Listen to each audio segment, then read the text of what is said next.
Hey, Paul, are you there? You're over at your parents' place right now, right?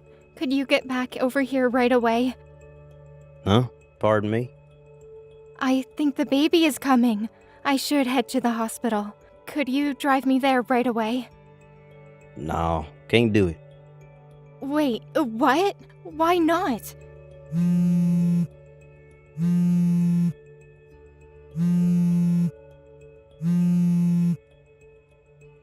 Would you just stop? I said no, for God's sakes. Why do you just hang up? I said the baby is coming. I'm having contractions. Stop bothering me. I'm not going to no hospital. How could you say that, Paul? Do you realize what this means? If I don't go to the hospital right now, the baby will be in danger. Just call a darn taxi. You can use your phone still, right? Call a cab? Are you serious? It's your child that's about to be born. How could you even say that? Why are you being so cold? I can't do this alone. Paul, I need someone by my side.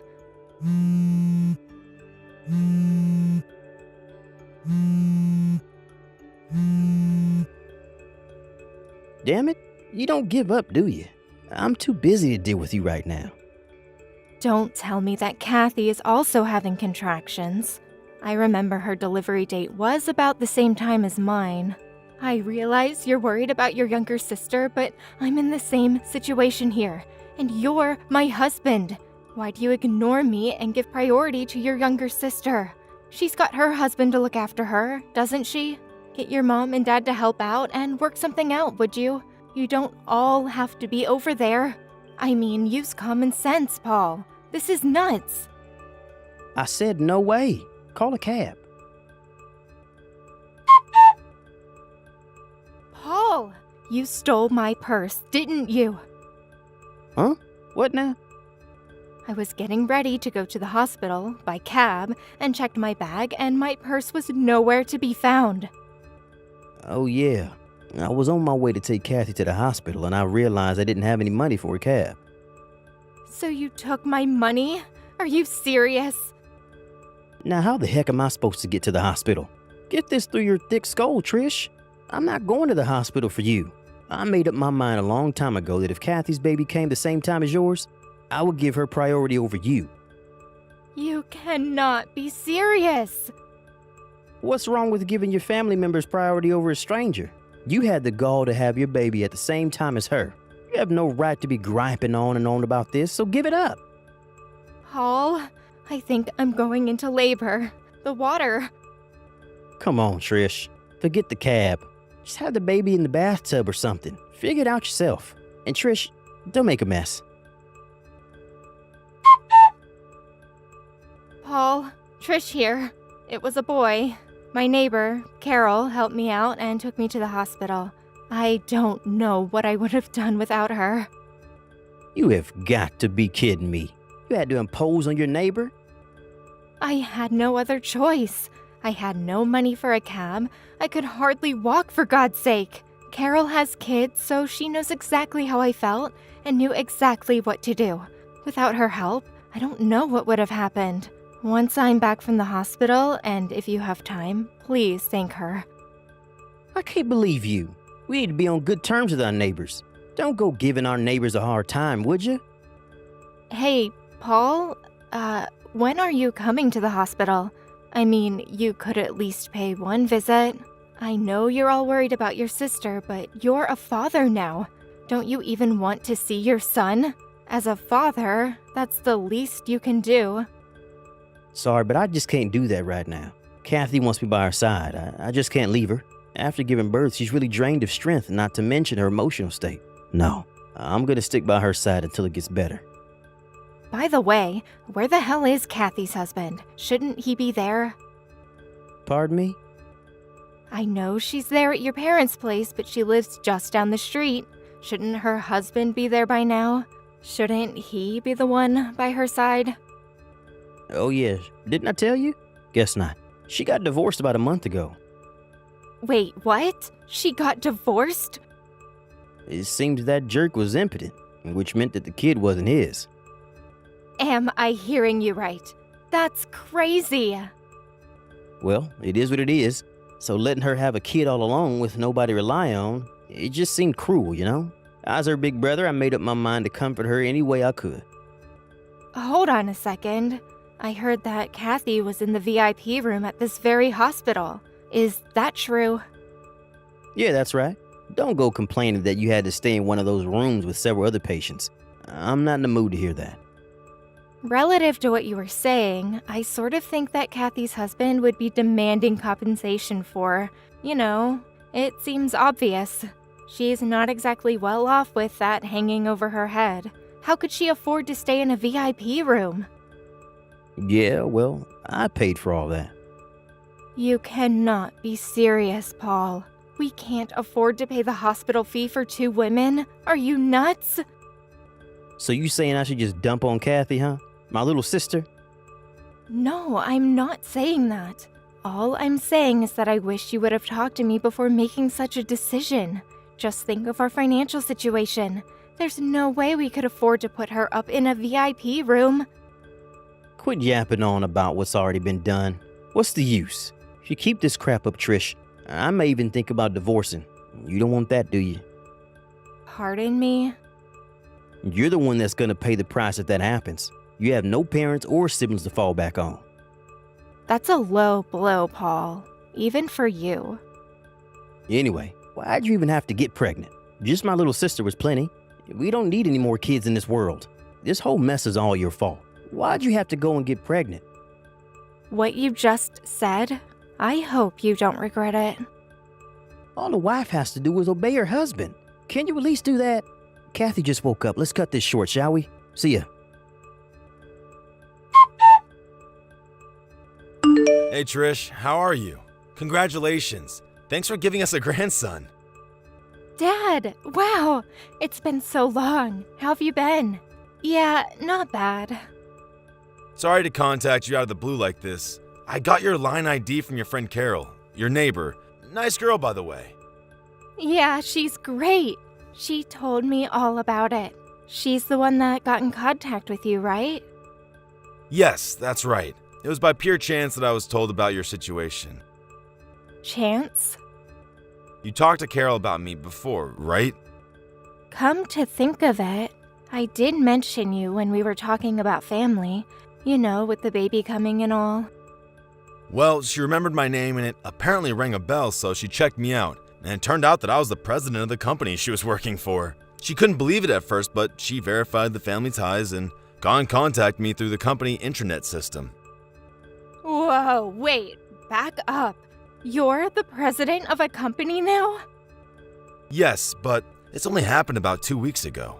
I'm really sorry I didn't contact you for so long. As you know, Mom and I divorced some time back.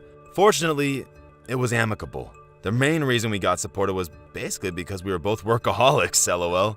After the divorce, I went overseas on business for almost 3 months, and we sort of lost touch. I didn't know she passed away until Carol told me about it.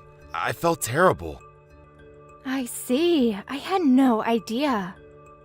I really wish I was here. Maybe I should have stayed married to her, just separated. You don't have to feel guilt over that. Mom knew how busy you were and how much your work meant to you. Knowing Mom, that's probably why she didn't contact you. She's always sent me financial support through the years and insisted that I give you enough breathing space so you can work to your heart's desire. That's heartening to hear. Thanks for that, Trish. By the way, your husband, Paul, was it? Huh? Yeah, that's right. What do you plan on doing going forward? Do? What do you mean? I heard the whole situation from Carol, so you don't need to hold anything back. Tell me how you honestly feel. Right. I suppose I'm leaning toward divorce. He gives his younger sister priority over me and the verbal abuse that I get. To be honest, I worry about our future together. Fortunately, I plan to return to work once I'm back on my feet. My company is pretty understanding when it comes to maternity leave. When I think about that, divorce seems the better option. Okay, I understand. Then why don't we do this? Give me a bit of time to verify a few things. Verify a few things? Like what? When do you get released from the hospital? Well, if all goes well, I should be out of here by next Wednesday. All right then. I'll contact you by then and we can work things out. Be patient, okay? Not sure what you're up to, Dad, but yeah, okay. Hey, Trish, are you there? Is that true about your dad? Is this some kind of joke? You never told me he was the president of that major corporation. Why didn't you mention this before we got married? How could you leave out such an important piece of information? Are you totally daft, Trish? He contacted me just last week. It was the first time I heard he was the president of that company. I had no idea. He was working overseas for the past 3 months and just returned last week, and was promoted to president on his return. If your father is the president of that major corporation, well, that means you're the daughter of a big shot. You're like a VIP or whatever. Yeah, well, this only happened 2 weeks ago, so I was never a VIP or socialite or whatever. But you are the daughter of a company president. That's a fact. What the hell is going on here? If I had known this earlier, I would have... This is not happening. Hey, Paul, are you upset about something? You're acting real weird. Yeah, I'm upset. How can I not be? Your father is a big investor in our company, and I mean one of the biggest. Really, I didn't have a clue. And his company is one of our top clients. One move, and he has the power to even bankrupt us. Seriously, this is the first I'm hearing about this. You never mentioned your work stuff to me, so how would I know, right? Apparently, your father contacted the president of my firm and wanted him to check out his employees. He eventually heard there was some sort of shenanigans going on. They found out that me and Kathy's work performance was, not up to par. I'm just assuming here, but I bet you guys were forcing others to do your job and taking time off when you weren't permitted to. Is that about right? Huh? Hold it a sec. Why do you know that? Again, I'm just assuming, but considering your attitude toward everything, and this goes for your sister too, it just seemed like the logical thing you guys would do. You sound like you're enjoying this, like it's just some casual conversation or something. You realize that both Kathy and I have been transferred? And get this, we're not being transferred to the same location either. Roger that. Don't go screwing up this time, Paul. Roger, what? The hell do you think you are anyways? It was all your fault that we ended up in this predicament. What are you going to do about it? I went to your father's office and had a meeting with him. I got down on my hands and knees begging him to reconsider, but your father just ignored me. This whole thing wouldn't have happened if you had just told me about your father and not kept it a secret. How could you be so devious? If you'd only warned us, we'd have been able to be more careful at work.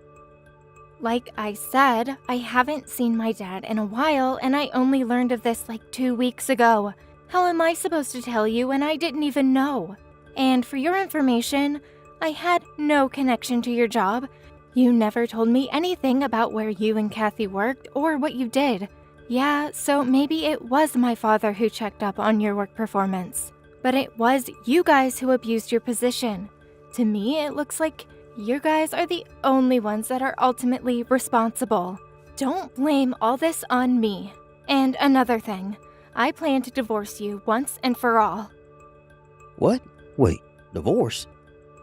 My father introduced me to a lawyer, so he'll probably be paying you a visit sometime soon. So I would appreciate it if you would sign it. Trish, come on. You don't want to do this. In addition, I plan to demand compensation for emotional distress that you caused all these years, especially when our baby was born. Any court will rule in my favor. Oh, and I will be demanding the proper child support for our son. We mustn't forget that. No, you can't do this. I have a lot on my plate now. I have to pay for Kathy's stuff, and getting pushed out and transferred to some branch office somewhere means a reduction in pay. Taking money from me now? Your timing is impeccable, Trish. Take money, huh? Isn't that what you did to me?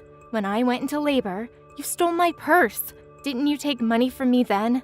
You left me there to suffer in pain because I had no money for a cab. If Carol hadn't been there to help, I could have died. I need the money to take Kathy to the hospital. What can I say? That's your problem, Paul. That behavior, That thought process, whatever you want to call it, that's what's screwed about you. But the fact remains that I don't have any money. Looks like this is going to go on into an endless loop, so let's cut it short. But Oh yeah, one more thing. You and Kathy probably didn't realize this, but your mom and dad are both on my side with this. pardon me? When Kathy went into labor, your folks went straight to the hospital with her, as any parent would. They only found out that I was all alone at the hospital was when they got home that night. They were furious for the way you acted towards your wife. They apologized profusely. Your mom was on the verge of tears. I ended up comforting her. They were overjoyed that I had reunited with my father and agreed to the divorce without complaint. Are you really serious? From now on, I want you to go through my lawyer. Anything you need, just contact them. Please don't contact me directly anymore. You got that, Paul? Trish, you can't do this. Goodbye. My son and I moved into my father's spacious condo downtown. On the day I was to be released from the hospital, my in-laws helped me escape without Paul or Kathy getting wind of it. They also helped in convincing Paul into agreeing to a one-time payment for damages and for child support. In return, I promised them that I would allow them to visit their grandson on occasion. I made sure I no longer had any contact with either Paul or his sister Kathy. I later heard that Kathy resigned from the company due to where she was being transferred to, and that she wanted to be with her brother. She blamed Paul for their downfall and insisted that her big brother take care of her as she stayed home with her child. That brother and sister relationship is a bit too bizarre for me. I heard the three of them went living at Paul's apartment somewhere up north. Most of the neighbors think that they are a family. I find it hard to believe that they even have any friends. Thank you for watching. Please subscribe and hit the like button. See you next time.